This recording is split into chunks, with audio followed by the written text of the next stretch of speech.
ओम शांति 4/4/2025 की मुरली है। मुख्य रूप से बाबा ने कहा, बाप हमें कचरे के डिब्बे से निकाल गुलगुल बनाते हैं, आसुरी गुण वालों को दैवी गुणवान बनाते हैं। ड्रामा अनुसार बाप ने आकर हमें किचड़े से निकाल एडप्ट कर अपना बनाया है। आगे कहा, देवता बनने के लिए बहुत रॉयल संस्कार धारण करने हैं। खान पान बहुत शुद्ध और साधारण रखना है। लालच नहीं करनी है। अपना कल्याण करने के लिए दैवी गुण धारण करने हैं। अपने ऊपर ध्यान रखते सबके साथ बहुत प्यार से चलना है। अपने से जो सीनियर है उनका रिगार्ड ज़रूर रखना है। बहुत बहुत मीठा बनना है। देह अभिमान में नहीं आना है। अब सुनते हैं महावाक्यों को विस्तार से। बाबा ने कहा, मीठे बच्चे, अभी तुम पुरुषोत्तम बनने का पुरुषार्थ करते हो। पुरुषोत्तम है देवताएं, क्योंकि वो है पावन। तुम पावन बन रहे हो। प्रश्न है, बेहद के बाप ने तुम बच्चों को शरण क्यों दी है? उत्तर, क्योंकि हम सब रिफ्यूज़ के अर्थात किचड़े के डिब्बे में पड़े हुए थे। बाप हमें किचड़े के डिब्बे से निकाल गुलगुल बनाते हैं, आसुरी गुण वालों को दैवी गुणवान बनाते हैं। ड्रामा अनुसार बाप ने आकर हमें किचड़े से निकाल एडप्ट कर अपना बनाया है। गीत है, ये कौन आया आज सवेरे सवेरे। ओम शांति। रात को दिन बनाने के लिए बाप को आना पड़े। अभी तुम बच्चे जानते हो कि बाप आया हुआ है। पहले हम शूद्र वर्ण के थे, शूद्र बुद्धि थे। वर्णों वाला चित्र भी समझाने के लिए बहुत अच्छा है। बच्चे जानते हैं हम इन वर्णों में कैसे चक्र लगाते हैं। अभी हमको परम पिता परमात्मा ने शूद्र से ब्राह्मण बनाया है। कल्प कल्प कल्प के संगम युगे हम ब्राह्मण बनते हैं। ब्राह्मणों को पुरुषोत्तम नहीं कहेंगे, पुरुषोत्तम तो देवताओं को कहेंगे। ब्राह्मण यहाँ पुरुषार्थ करते हैं पुरुषोत्तम बनने के लिए। पतित से पावन बनने लिए ही बाप को बुलाते हैं। तो अपने से पूछना चाहिए, हम पावन कहाँ तक बन रहे हैं? स्टूडेंट भी पढ़ाई के लिए विचार सागर मंथन करते हैं ना। समझते हैं इस पढ़ाई से हम यह बनेंगे। तुम बच्चों की बुद्धि में है कि अभी हम ब्राह्मण बने हैं देवता बनने के लिए। यह है अमूल्य जीवन, क्योंकि तुम ईश्वरीय संतान हो। ईश्वर तुमको राजयोग सिखला रहे हैं, पतित से पावन बना रहे हैं। पावन देवता बनते हैं। वर्णों पर समझाना बहुत अच्छा है। सन्यासी आदि इन बातों पर नहीं ठहरेंगे। बाकी 84 जन्मों का हिसाब समझ सकते हैं। यह भी समझ सकते हैं कि हम सन्यास धर्म वाले 84 जन्म नहीं लेते हैं। इस्लामी बौद्धि आदि भी समझेंगे हम 84 जन्म नहीं लेते हैं। हाँ, पुनर्जन्म लेते हैं, परंतु कम। तुम्हारे समझाने से झट समझ जाएंगे। समझाने की भी युक्ति चाहिए। तुम बच्चे यहाँ सम्मुख बैठे हो तो बाबा बुद्धि को रिफ्रेश करते हैं। जैसे और बच्चे भी यहाँ आते हैं रिफ्रेश होने के लिए।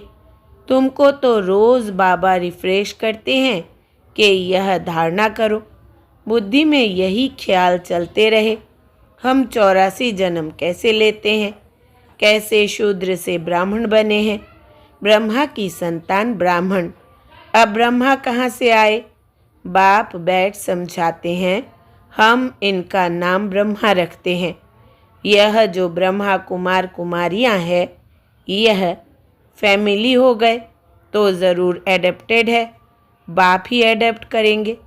उनको बाप कहा जाता है, दादा नहीं कहेंगे। बाप को बाप ही कहा जाता है। मिल्कियत मिलती ही बाप से है। कोई चाचा मामा व बिरादरी वाला भी एडप्ट करते हैं। जैसे बाप ने सुनाया था, एक बच्ची किचड़े के डिब्बे में पड़ी थी। वो कोई ने उठाए जाकर किसको गोद में दी, क्योंकि उनको अपना बच्चा नहीं था। तो बच्ची जिनकी गोद में गई उनको ही मम्मा बाबा कहने लग पड़ेगी ना। यह फिर है बेहद की बात। तुम बच्चे भी जैसे बेहद के किचड़े के डिब्बे में पड़े थे, विषय वैतरणी नदी में पड़े थे। कितने गंदे हुए पड़े थे। ड्रामा अनुसार बाप ने आकर उस किचड़े से निकाल तुमको एडप्ट किया है। तमो प्रधान को किचड़ा ही कहेंगे ना। आसुरी गुण वाले मनुष्य है, देह अभिमानी, काम क्रोध भी बड़े विकार है ना। तो तुम रावण के बड़े रिफ्यूज में पड़े थे। वास्तव में रिफ्यूजी भी हो। अब तुमने बेहद के बाप की शरण ली है, रिफ्यूज से निकल गुलगुल देवता बनने। इस समय सारी दुनिया रिफ्यूज के बड़े डिब्बे में पड़ी है। बाप आकर तुम बच्चों को किचड़े से निकाल अपना बनाते हैं, परंतु किचड़े के रहने वाले ऐसे हीरे हुए हैं जो निकालते हैं फिर भी किचड़ा ही अच्छा लगता है। बाप आकर बेहद के किचड़े से निकालते हैं, बुलाते भी है कि बाबा आकर हमको गुलगुल बनाओ, कांटों के जंगल से निकाल फ्लावर बनाओ, खुदाई बगीचे में बिठाओ। अब असुरों के जंगल में पड़े हैं। बाप तुम बच्चों को गार्डन में ले चलते हैं। शूद्र से ब्राह्मण बने हैं, फिर देवता बनेंगे। यह देवताओं की राजधानी है, ब्राह्मणों की राजाई है नहीं। भल पांडव नाम है, परंतु पांडवों को राजाई नहीं है। राजाई प्राप्त करने के लिए बाबा के साथ बैठे हैं। बेहद की रात अब पूरी हो, बेहद का दिन शुरू होता है। गीत सुनाना। कौन आया सवेरे सवेरे, सवेरे सवेरे आते हैं रात को मिटाए दिन बनाने, अर्थात स्वर्ग की स्थापना नरक का विनाश कराने। यह भी बुद्धि में रहे तो खुशी हो। जो नई दुनिया में ऊंच पद पाने वाले हैं वो कभी अपना आसुरी स्वभाव नहीं दिखाएंगे।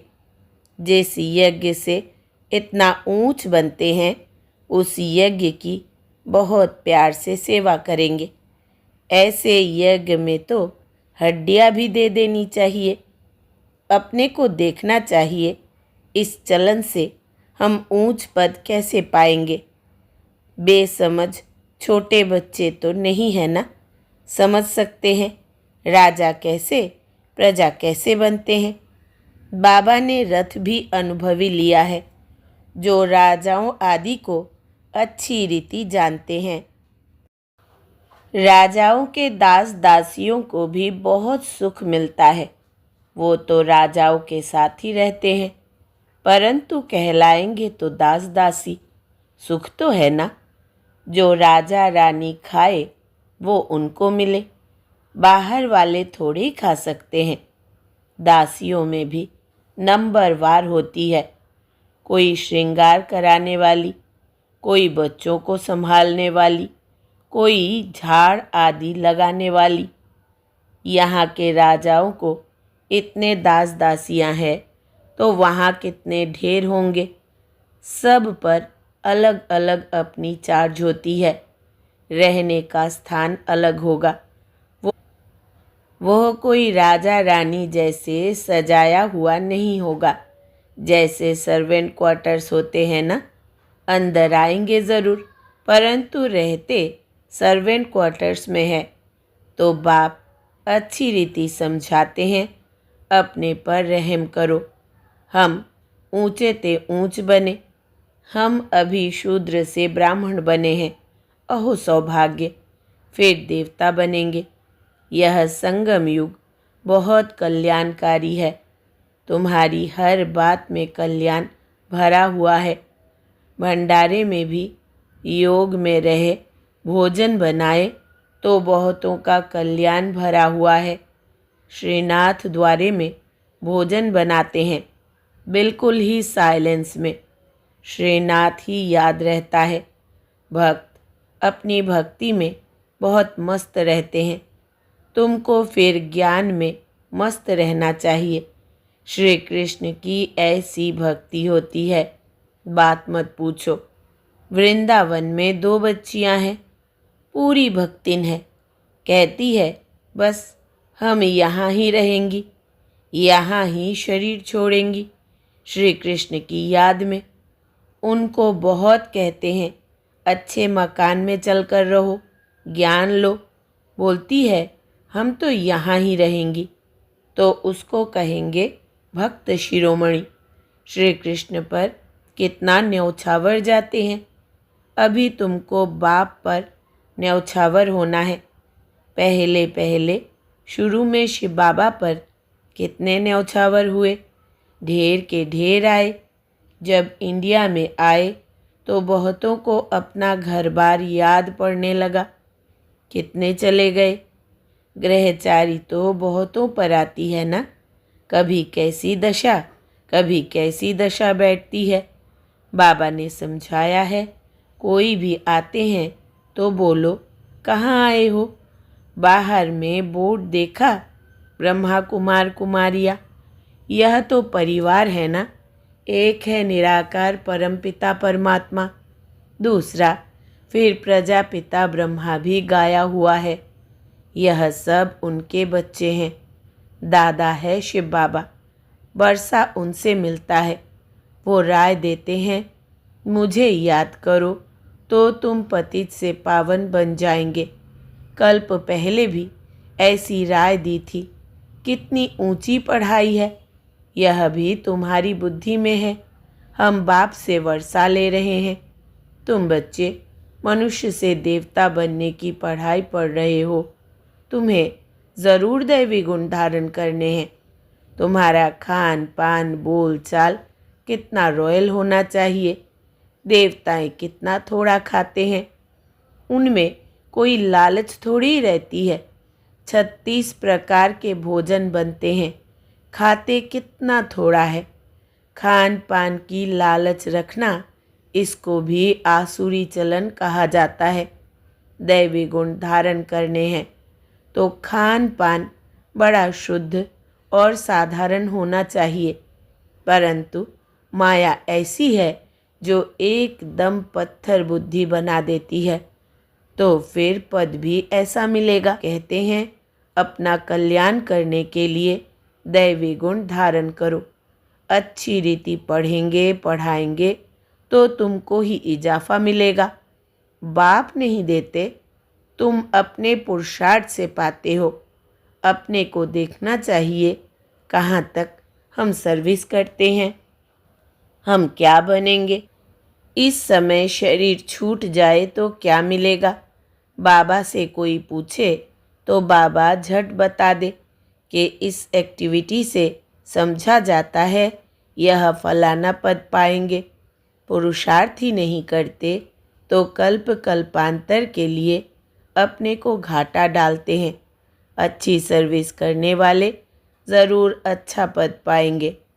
अंदर में मालूम रहता है यह दास दासी जाकर बनेंगे, बाहर से कह नहीं सकते। स्कूल में भी स्टूडेंट समझते हैं हम सीनियर बनेंगे या जूनियर।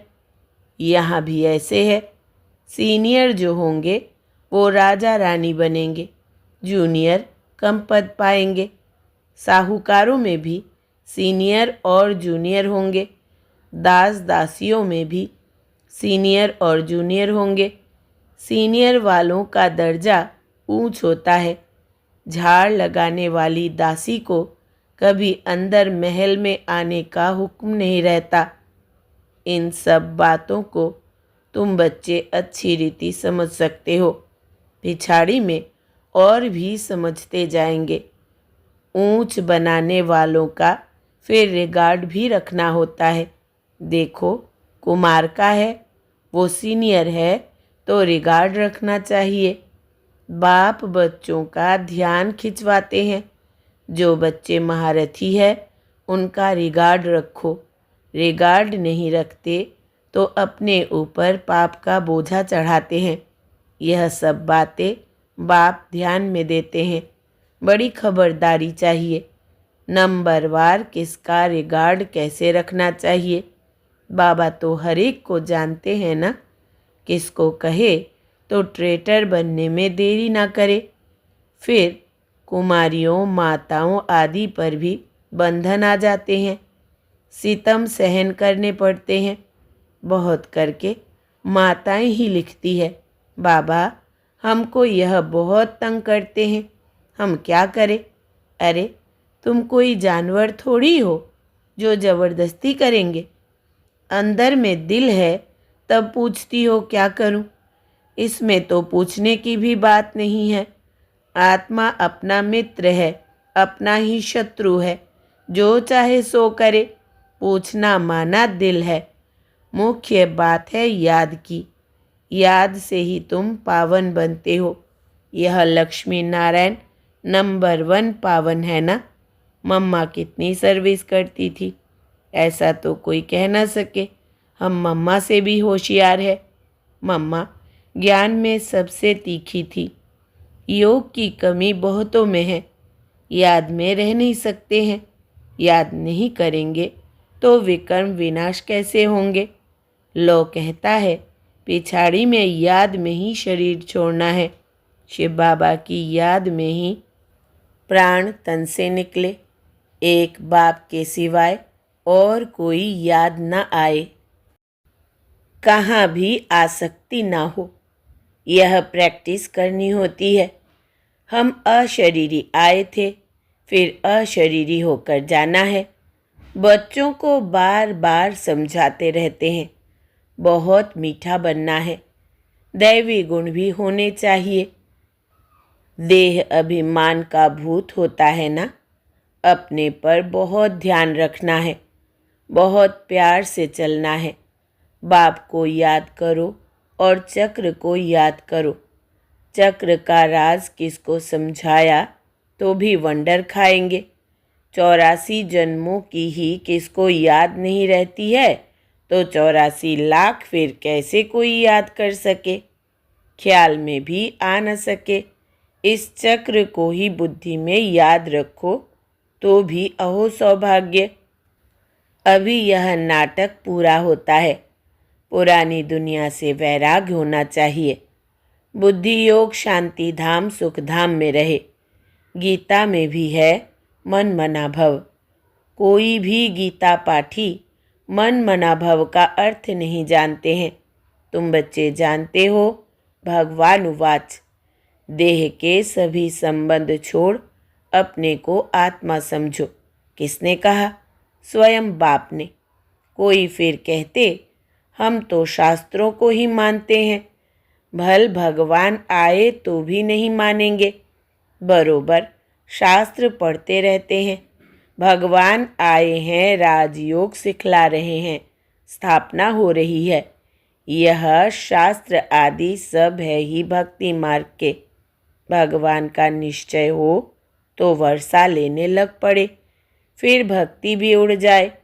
परंतु जब निश्चय हो तब ना। अच्छा, मीठे मीठे सीखे लदे बच्चों प्रति माता पिता बाप दादा का याद प्यार और गुड मॉर्निंग। रूहानी बाप की रूहानी बच्चों को नमस्ते।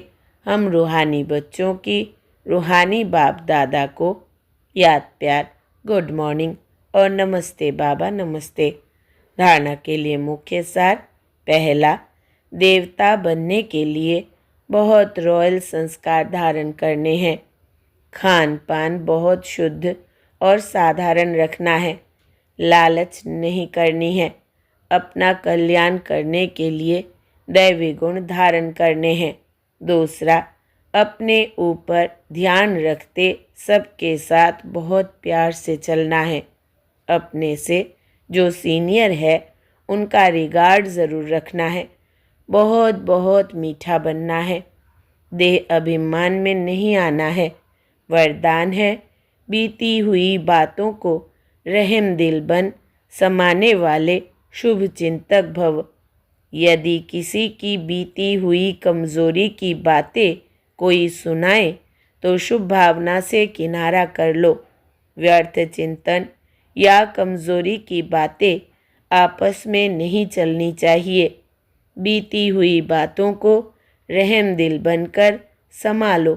समाकर शुभ भावना से उस आत्मा के प्रति मनसा सेवा करते रहो। भले संस्कारों के वश कोई उल्टा कहता, करता या सुनता है तो उसे परिवर्तन करो। 1 से 2 तक, 2 से 3 तक ऐसे व्यर्थ बातों की माला न हो जाए, ऐसा अटेंशन रखना अर्थात शुभ चिंतक बनना। स्लोगन है, संतुष्ट मणि बनो तो प्रभु प्रिय, लोकप्रिय और स्वयं प्रिय बन जाएंगे। संतुष्ट मणि बनो तो प्रभु प्रिय, लोकप्रिय और स्वयं प्रिय बन जाएंगे। अव्यक्त इशारे, कंबाइंड रूप की स्मृति से सदा विजयी बनो। जैसे शरीर और आत्मा कंबाइंड है तो जीवन है। यदि आत्मा शरीर से अलग हो जाए तो जीवन समाप्त हो जाता। ऐसे कर्मयोगी जीवन अर्थात कर्म योग के बिना नहीं, योग कर्म के बिना नहीं, सदा कंबाइंड हो तो सफलता मिलती रहेगी। अच्छा, ओम शांति।